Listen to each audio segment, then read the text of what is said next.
I think a lot of the collar and elbow wrestling, most people, I guess, that were into faction fights would do collar and elbow wrestling, and it doesn't exist anymore today. But somebody, Rudin McFadden, wrote a little book on this, and took some judo and look at the techniques that were described and try to recreate the style. And it's a very interesting style. I encourage people to try it, because sometimes we don't have time to, when you're doing stick fighting or things, you don't have time to also run a wrestling class, or you don't have time to go to a judo class afterwards. So collar and elbow is very simple to learn, because it's a fixed hold wrestling. So you have to hold your partner by the collar and the elbow. And if you break the hold, you take a fall.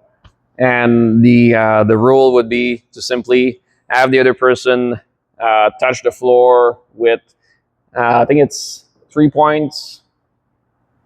I think so, 3 or 4 points. I'm not exactly sure, but usually we play it just by the fall. So if somebody takes a fall first, get a point. And it's very well adapted to faction fights, because in a dog brother gathering where there's a cage and nobody else is going to jump in and attack you, it's fine to go on the ground, spend time and do this. But if usually, even if it was a one-on-one fight, which happened back in the day in Ireland, it's very rare that there wouldn't be some onlookers. And if there were some onlookers, you can bet that the moment somebody touched the floor, they would jump in.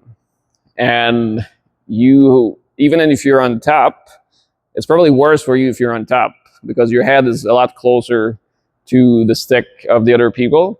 So if you're standing in mount over your opponent, and you're in their guard, whatever, and somebody's coming in, and you remember that, whoop, dang, that would likely happen, or just a kick to your head. Lots of people registered dying from kicks to the head back then.